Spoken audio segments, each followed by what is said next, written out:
हिंदी में यूपीएससी की तैयारी से संबंधित प्रोग्राम्स को देखने के लिए सब्सक्राइब करें स्टडी IQIAS हिंदी। नमस्कार, बहुत बहुत स्वागत है आप सभी का स्टडी IQIAS हिंदी में। मेरा नाम है अतुल जैन। आप सभी जानते हैं प्रधानमंत्री नरेंद्र मोदी इस समय अमेरिका की यात्रा पर हैं। क्वाड का सम्मेलन है, बहुत सारी इंपॉर्टेंट चीजें वहां पर हो रही हैं। और आप ये भी जानते हैं कि जो हिंद प्रशांत क्षेत्र है, यानी कि इंडो पैसिफिक रीजन जिसको हम कहते हैं, वो दुनिया की राजनीति में इस समय कितना महत्वपूर्ण हो गया है। तो अमेरिका जो है उसका इंडो पैसिफिक क्षेत्र में बड़ा भारी इंटरेस्ट है। वो इंटरेस्ट इसलिए है क्योंकि अमेरिका की प्रतिद्वंदिता जो है वो चीन के साथ है, और चीन जो है वो निरंतर ये प्रयास करता है कि किसी न किसी प्रकार से वो इंडो पैसिफिक क्षेत्र में अपना दबदबा बनाकर रखे। तो उसको रोकने के लिए अमेरिका निरंतर इस तरह की कोशिशें कर रहा है कि इंडो पैसिफिक में चीन के अलावा जो बाकी देश हैं वो किसी न किसी तरीके से साथ में जुटे रहें, ताकि चीन को एक मजबूत अपोजिशन, एक मजबूत विरोध जो है वो मिलता रहे, और चीन इस क्षेत्र पर अपने प्रभुत्व की जो कोशिशें कर रहा है वो सफल ना हो पाए। तो इसी कड़ी में एक समझौता है, एक फ्रेमवर्क है जो कहलाता है हिंद प्रशांत आर्थिक समृद्धि फ्रेमवर्क। तो यह फ्रेमवर्क जो है, भारत ने इसके एक समझौते पर आज दस्तखत किए हैं प्रधानमंत्री मोदी की उपस्थिति में। प्रधानमंत्री वहां गए हैं। तो जब आमतौर पर प्रधानमंत्री जाते हैं तो कई सारे समझौतों पर हस्ताक्षर किए जाते हैं, कई सारे समझौते जो हैं उनको आखिरी रूप दिया जाता है प्रधानमंत्री की यात्रा पर। तो प्रधानमंत्री की उपस्थिति में आज इस पर हस्ताक्षर किए गए हैं, जिसके जरिए भारत एक जो बड़ा समूह यहां पर बन रहा है हिंद प्रशांत क्षेत्र का, इससे भारत जुड़ने की कोशिश कर रहा है। यह समझौता क्या है, इसमें क्या किया जाएगा, इसका क्या प्रभाव पड़ सकता है, इसके बारे में हम लोग अगले 5 मिनट में जानेंगे। लेकिन उसके पहले आपको बता दूं कि भाई हमारा P2I बैच जो है, प्रतिज्ञा प्लस बैच जो है, 2025 वालों के लिए भैया आखिरी बैच आ गया है। 2025 वालों के लिए यह लास्ट बैच है। इसके बाद 2025 के लिए प्रतिज्ञा प्लस बैच नहीं आएगा, फिर क्रैश कोर्स टाइप के बैचेस आने शुरू हो जाएंगे, याद रखिएगा। 22,499 में आप जुड़ सकते हैं AJ लाइव कोड लगा के। 30 तारीख से शुरू हो रहा है। लेकिन अगर आप जो है कल तक इससे जुड़ जाते हैं, या आप 24 तारीख तक इससे जुड़ जाते हैं, तो आपको यह बैच मिल सकता है 22,499 में। तो जल्दी जुड़िए, लास्ट डे का इंतजार मत कीजिए। आखिरी बैच तक का इंतजार तो आपने कर ही लिया है, अब इससे जुड़ने के भी लास्ट डे का इंतजार मत कीजिए, यह मैं आपसे आग्रह करूंगा। और साथ के साथ अगर आप 2026 या 27 की तैयारी कर रहे हैं तो भी याद रखिए, ऐसा मत सोचिए कि बहुत टाइम पड़ा हुआ है। समय यूपीएससी में हमेशा कम पड़ जाता है, तो कोशिश यह कीजिए कि हमारे लॉन्ग टर्म बैच से आप जुड़ जाइए। AJ लाइव कोड लगा के वैकल्पिक विषय के साथ लेंगे तो 39,999 का मिल जाएगा। वैकल्पिक विषय के बिना लेंगे तो 31,000 का मिल जाएगा। जो आपको लेना है वो आप ले सकते हैं। AJ लाइव कोड लगाना याद रखिएगा। इस पर भी यह कीमत केवल 24 तारीख तक है। बैच 27 तारीख से शुरू हो रहा है। ठीक है, चलिए अब एक बार चर्चा शुरू करते हैं। तो भाई अमेरिका के नेतृत्व वाला ये एक फ्रेमवर्क है, इसका नाम क्या है? भारत प्रशांत आर्थिक समृद्धि फ्रेमवर्क। हां, ये क्या हो रखा है? ये ट्रायंगल कैसे बनने लगे? चलिए, हां जी, तो ये क्या फ्रेमवर्क है? इसका नाम है भारत प्रशांत आर्थिक समृद्धि फ्रेमवर्क। भारत प्रशांत या फिर हिंद प्रशांत, जो भी आप चाहें। एक्चुअली हिंद, क्योंकि भारत एक देश हो जाता है, हिंद एक देश नहीं है। हिंद बेहतर शब्द है यहां पर। इंडो पैसिफिक आमतौर पे अंग्रेजी में भी, हिंदी में भी लिखा जाता है, लेकिन हिंद प्रशांत जो है ये एक बेहतर उपयोग है। तो हिंद प्रशांत आर्थिक समृद्धि फ्रेमवर्क नाम का ये जो प्रक्रिया है, ये एक फ्रेमवर्क है। तो इनका एक समझौता, ये क्या है पहले इसको समझ लेते हैं। ये एक 14 सदस्यीय समूह है। ये एक 14 सदस्यीय समूह है। अमेरिका है इसमें, और हिंद प्रशांत क्षेत्र के जो देश हैं वो सम्मिलित हैं, और बड़े बड़े देश सम्मिलित हैं। वो आपस में सहयोग का विकास करते हैं, आपस में बहुत तरीके एक दूसरे के साथ कोऑपरेशन करने की वो कोशिश करते हैं। तो भाई इनका, तो ये क्या करते हैं, देखिए ये क्षेत्र जो है महत्वपूर्ण है, इसमें काफी सारे बड़े बड़े देश हैं। तो अगर आप इस समूह को देखेंगे तो ये 14 देश जो हैं वो दुनिया की 40% अर्थव्यवस्था इन्हीं देशों के अंदर है। तो 40% वैश्विक अर्थव्यवस्था इनके अंदर है, और 28%, जिसको आप कह सकते हैं 28% वैश्विक व्यापार, वैश्विक व्यापार कम क्यों है? क्योंकि भैया जहां चीन नहीं होता वहां व्यापार कम होता है।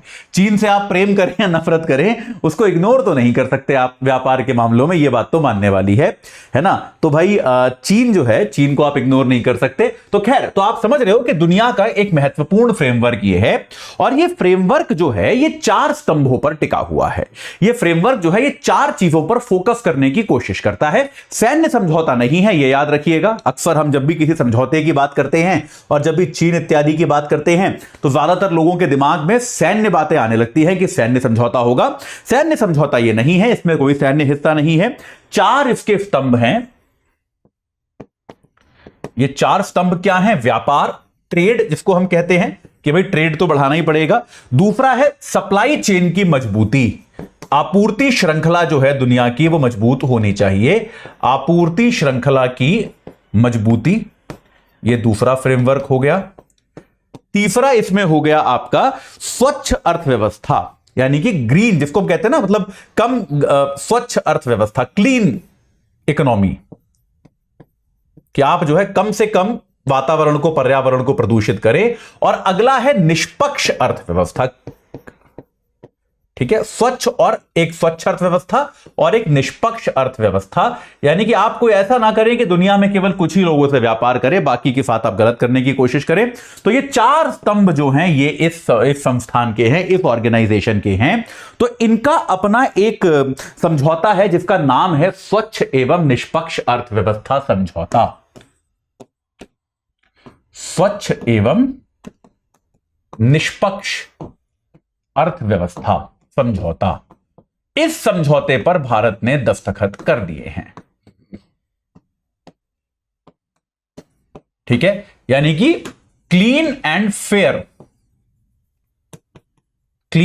Fair economy agreement.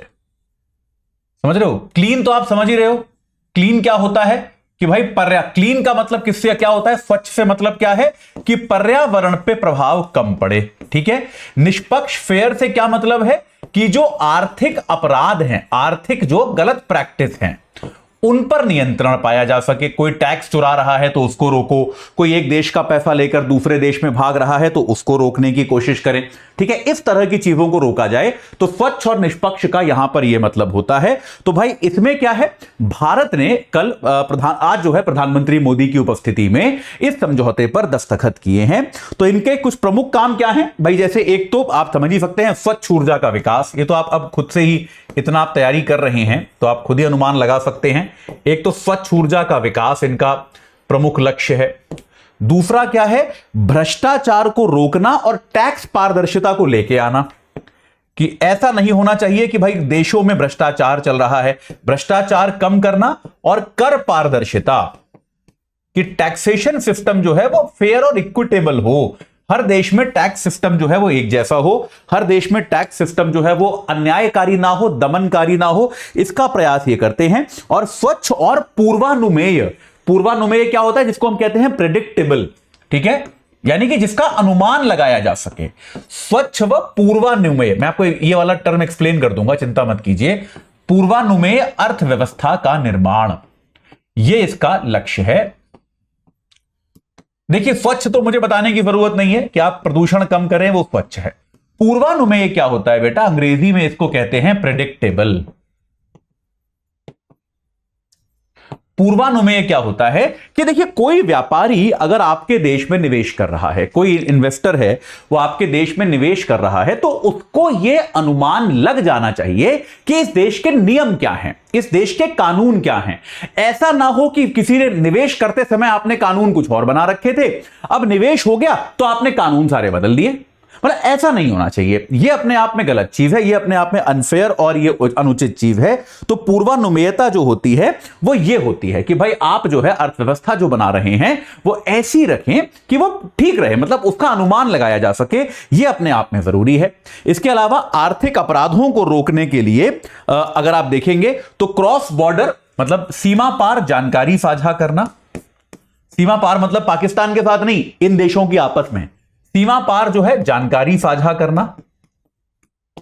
कि भाई अगर कोई आपके पास अपराध की जानकारी है या कोई अन्य जानकारी है तो वो जानकारी आप साझा करें, ये इसका लक्ष्य है। इसके अलावा जो है संसाधन, एक दूसरे के साथ संसाधन शेयर करना, संसाधन बांटना। भाई सूचना भी अपने आप में एक संसाधन है, बाकी संसाधन जो है उनका आपस में बंटवारा करना, एक दूसरे के साथ जांच आदि में सहयोग करना, कि ऐसा नहीं है कि भाई हमारे यहां से कोई विजय माल्या भाग के वहां चला गया, आप उसकी जांच ही नहीं कर रहे यार, तो ऐसा नहीं होना चाहिए। जांच आदि में सहयोग जो है, ये सारी चीजें अपने आप में जरूरी हैं, ये सारी चीजें जो हैं इस समझौते का हिस्सा होती हैं। इसके अलावा ये एक कैटालिटिक कैपिटल फंड भी बना रहा है। भाई देखो, इवेंचुअली चाहिए तो सबको पैसा, सीधी सीधी बात है, चाहिए सबको निवेश, तो एक कैटालिटिक कैपिटल फंड भी ये बना रहा है। कैटालिटिक मतलब जिसको हम कहते हैं कैटालिटिक कैपिटल फंड। कैटालिटिक मतलब प्रोत्साहित करने वाला, व्यापार को का प्रोत्साहक जो होता है, ऐसा एक कैपिटल फंड ये बना रहा है, जिसके बारे में कहा जा रहा है कि 3.3 बिलियन डॉलर के आसपास का ये फंड बनेगा, जिसमें बहुत सारे देश योगदान करेंगे और बहुत सारे देश जो हैं वो इसका लाभ उठा पाएंगे, ऐसा हमको प्रतीत होता है। ठीक है, तो अब भाई इसमें क्या है, ये बात स्पष्ट हो गई। ये कैटालिटिक कैपिटल फंड जो है ये बनाने का प्रयास जारी है, ये बनाने का प्रयास किया जा रहा है। हालांकि भारत में इसको लेकर कुछ लोगों ने इसका विरोध किया है। इसके विरोध करने में सबसे बड़ी बात यह कही है कि यार एक आप समझौता जो है उसको उस पर साइन कर रहे हैं जिसमें अमेरिका शामिल है और बाकी देश शामिल हैं, जो कि पर्यावरण के मामलों पर कई बार काफी कठोर हो जाते हैं। यूरोपियन यूनियन के आपने नियम देखे, बहुत कठोर बन चुके हैं। तो ऐसे में भारत में शिकायत यह आई है, कुछ मैं ट्रेड एनालिस्ट की रिपोर्ट पढ़ रहा था, उन्होंने कहा था चिंता की बात यह है कि सरकार ऐसा करने वाली है, इसको लेके भारत में कोई चर्चा नहीं की गई। तो भारत के जो बिजनेसमैन हैं, भारत के जो उद्योगपति हैं, उनके साथ कोई चर्चा करी नहीं गई। तो अभी एग्जैक्टली क्लियर नहीं है कि उन पर क्या प्रभाव पड़ेगा, लेकिन कहीं ऐसा ना हो जाए कि इसके कारण भारत को अपने नियम बदलने पड़े, जिसका भारत के व्यापारियों पर दुष्प्रभाव पड़े। यह एक संदेह जो है इसको लेकर जताया जा रहा है, लेकिन अभी इसको लेकर ज्यादा जानकारी आएगी तो हमको पता चलेगा कि इसको लेकर क्या होता है। लेकिन अभी के लिए भारत ने अब इस पर हस्ताक्षर कर दिए हैं। ठीक है, तो अभी के लिए इतना ही है, बाकी जैसे जैसे और जानकारी आएगी आपको बताऊंगा। फिर से बता देता हूं आपको एक बार, लॉन्ग टर्म बैच 27 तारीख से शुरू हो रहा है, शाम 6 बजे से। एजे लाइव कोड लगाना है, ऑप्शनल के साथ 39,999 का मिल जाएगा, ऑप्शनल के बिना 31,000 का है, आप तुरंत ले सकते हैं। यह कीमत जो है केवल 24 तारीख तक है, इसके बाद इसके दाम में परिवर्तन होगा। इसके अलावा अगर आप हमारा P2Y 2025 में एग्जाम दे रहे हैं आप, तो भैया लास्ट प्रतिज्ञा प्लस बैच आ रहा है, इसके बाद 2025 के लिए नहीं आएगा। एजे लाइव कोड लगा के 24 तारीख तक 22,499 में आप जुड़ सकते हैं। बिल्कुल भी देर मत कीजिए, तुरंत ही अपने पसंदीदा बैच से जुड़ जाइए जो आपके लिए उपयुक्त है, और अपनी तैयारी को एक सही आकार प्रदान कीजिए। इस चर्चा से जुड़ने के लिए आप सभी का बहुत बहुत धन्यवाद। हिंदी में यूपीएससी की तैयारी से संबंधित प्रोग्राम्स को देखने के लिए सब्सक्राइब करें स्टडी IQ IAS हिंदी।